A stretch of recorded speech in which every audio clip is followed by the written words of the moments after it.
What if I told you that while trends rise and fall, while names rotate in and out of the spotlight, one artist has been sitting at number 1 for 102 consecutive weeks?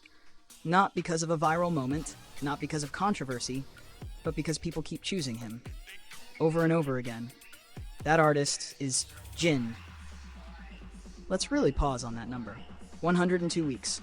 That's nearly 2 full years of uninterrupted dominance on the My1Pick K-pop individual chart. In the first week of February alone, Jin secured 19,122,229 votes. 19 million. That isn't casual support. That's devotion measured in millions of individual decisions. Every vote represents someone opening an app, taking time out of their day, and saying, no, he's still my one pick. Crossing 100 consecutive weeks is symbolic in any metric-driven industry. It signals durability, brand equity, emotional stickiness.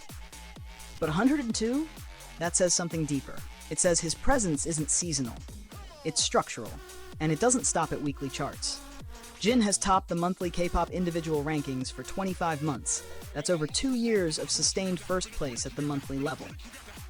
He's also ranked number 1 in the one-pick chart K-pop category 21 consecutive times. This isn't just fandom power. This is long-term retention at a scale that most artists can't maintain. And yet, somehow, he makes it feel effortless.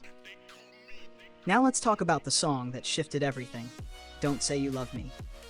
The title track from his second solo mini-album Echo, released May 16th, didn't explode overnight in a chaotic way. It grew with quiet intensity, and then it did something historic. It topped the Spotify global chart, dated May 25th, making Jin the first Asian artist to reach number 1 among songs released in 2025. Do you understand how competitive that landscape is? The Spotify global chart aggregates streaming behavior across continents, across genres, across languages. And at the top was a Korean soloist whose strength has always been emotional clarity. Then came another milestone. Over 800 million cumulative streams, the most played K-pop song on Spotify in 2025. His personal Spotify followers surpassing 10 million. These numbers are not just vanity metrics. They reflect sustained listening behavior, people returning to the same song repeatedly. That means it resonates, it lingers, it becomes part of daily life. And then something happened that felt almost cinematic. Don't Say You Love Me was played inside the stadium during the Milan Cortina 2026 Winter Olympics, an Olympic stadium. Think about the symbolism of that. The Olympics represent global unity, excellence, and national pride. And through those speakers echoed the voice of a solo artist whose journey began in a 7-member group, who once doubted himself, who trained relentlessly. From trainee rooms to Olympic airwaves. That is scale. That is impact. And just as Jin's solo presence solidifies, something bigger is unfolding. BTS is preparing to launch their world tour, ARIRANG. The tour will span 34 cities and 82 shows, beginning at the main stadium of Goyang Sports Complex on April 9th. The Goyang concert on April 11th will open the tour. Tokyo on April 18th will mark the beginning of the global leg. But here's what makes this tour different.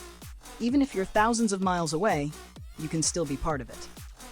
Through live viewing, the Goyang and Tokyo concerts will be broadcast in over 3,500 theaters across 75 countries and regions. Picture this: a dark cinema.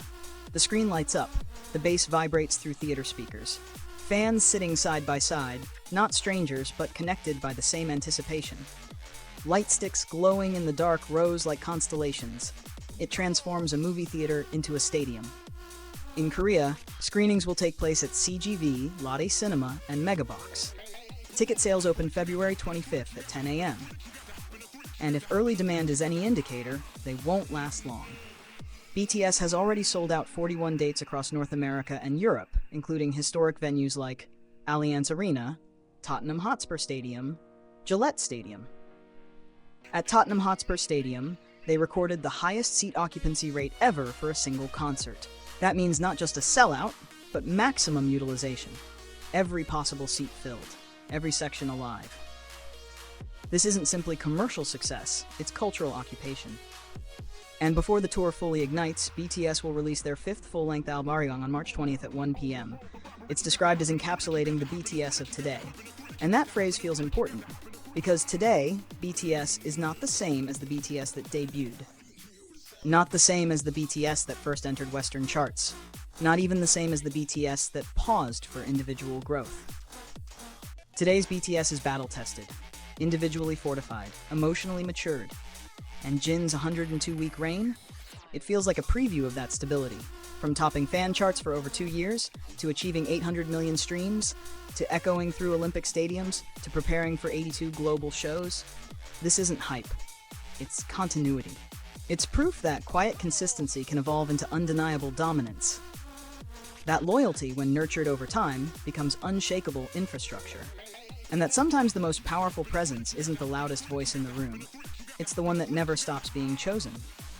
And right now, the world keeps choosing Jin.